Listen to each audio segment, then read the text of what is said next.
केशव की शादी के 4 वर्ष निकल गए, पर सलोनी के साथ उसका सामंजस्य बनाने का नाम ही नहीं ले रहा था। छोटी छोटी बातों में सलोनी अक्सर बुरा मान जाती।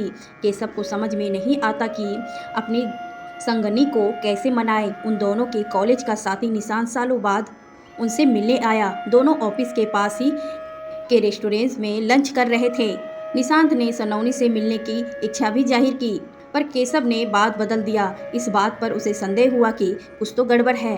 बहुत पूछने पर केशव ने बताया कि वह खुश नहीं रहती हैं, बात बात पर नाराज होती हैं, मुझसे भी खुलकर बात नहीं करती, ना ही किसी से मिलना जुलना चाहती है। आखिर मैं क्या करूं? कैसे खुश रहेगी? तुम तो अपने परिवार के साथ चाहते हो चारों ओर तुम्हारा यशगान होता रहता। उसके व्यक्तित्व को भी उभरने दो। पहले साथ वक्त बिताने थे ना, वैसे ही कुछ निजी समय निकालो। कहीं ना कहीं उसे नज़रअंदाज कर रहे हो, क्योंकि मैं जिस सलोनी को जानता था वो बेहद हंसमुख व मिलनसार थी। उसमें आए बदलाव के लिए बस तुम जिम्मेदार हो, केशव निशांत ने कहा। ठीक ही तो कह रहा था। वह इस बात पर कभी इसका ध्यान गया ही नहीं। 4 बहनों के बाद जन्मे केशव का बचपन अति लाड़ प्यार में बीता था। माँ बाबा प्यार से कान्हा बुलाते। बाहर का नाम भी उन्होंने केशव रख दिया था। सामनी सूरत और घुंघराले वालों वाला केशव अति मेधावी और सबों का चहेता था।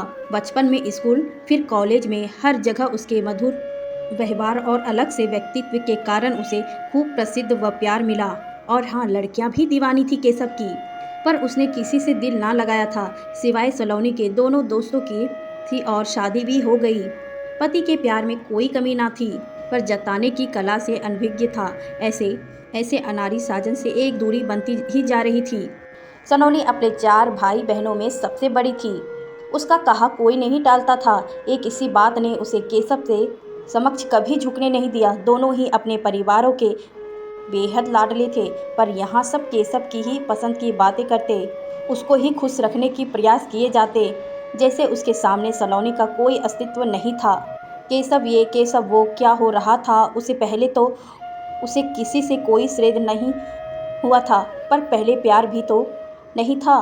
केशव को उसके मनोदशा की कोई खबर ही नहीं थी। वह अपनी ही दुनिया में खोया रहता। तब तो हद ही हो जाती जब केशव किसी के बनाए डिश की तारीफ कर बैठता। सलोनी को रोने का बहाना मिल जाता। मैं कुछ भी अच्छा नहीं बनाती हूँ, अब तुम मुझसे प्यार नहीं करते, आदि आदि। सबके बीच व्यस्त रहने वाला केशव अपने पत्नी को समझ ही नहीं पाया था। स्त्री का मन समझ सकना सबके बस की बात नहीं। उसे समझाने के सिद्धहस्त तो बस कृष्ण ही है, एक संपूर्ण पुरुष, कंप्लीट मैन, जिन्होंने 2-2 माताएं, प्यारी बहन, द्रौपदी, असंख्य गोपियाँ, प्रिय पत्नियाँ और कभी विलग ना हो पाने वाली राधा सभी के मन को समझा और सबके हृदय पर एक छत्र राज करते रहें। कहते हैं राधा कभी कान्हा से नाराज भी हो जाए तो कृष्णा यह कहकर मना लेते कि तुम्हारे हृदय में हूँ, अगर वहाँ नहीं तो कभी भी कहीं नहीं। इस वाक्य में ही सारे रहस्य निहित हैं। दरअसल प्यार करने वाले के हृदय में ही प्रेमी या प्रेमिका का वास होता है। अपने ही मन में सवाल भी है और जवाब भी, बस इसकी जानकारी उन्हें हो पाती जिन्होंने इस विषय पर गंभीरता से विचार किया है।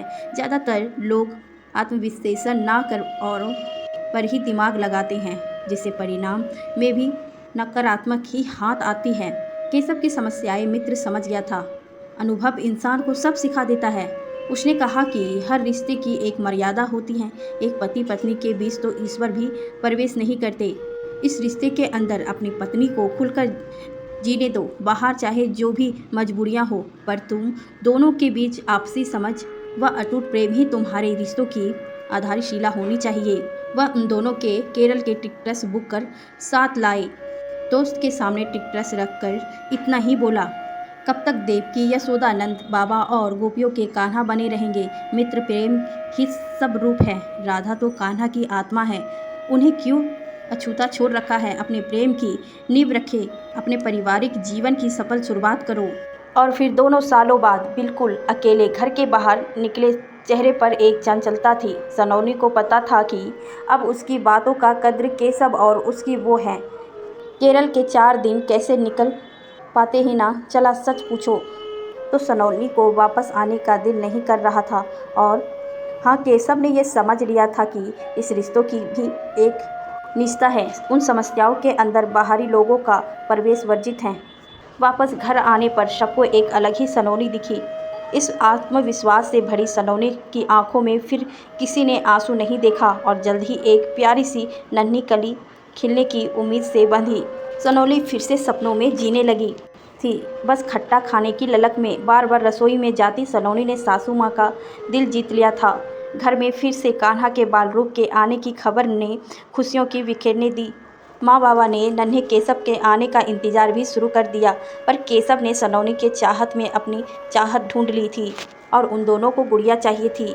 इस बार उसने अपनी यह इच्छा सबके सामने रख सलोनी के हौसले को बढ़ाया था। कुछ महीनों बाद उसके आंगन में एक नन्ही परी का आगमन हुआ। केशव अपनी गुड़िया को बाहों के झोले में झुलाने लगा। उसकी दुनिया प्यारी सी संवर गई थी। हंसती खेलती छोटी सी प्यारी सी उसकी अपनी नन्ही सलोनी ने उसके जीवन को इंद्रधनुष कर दिया था।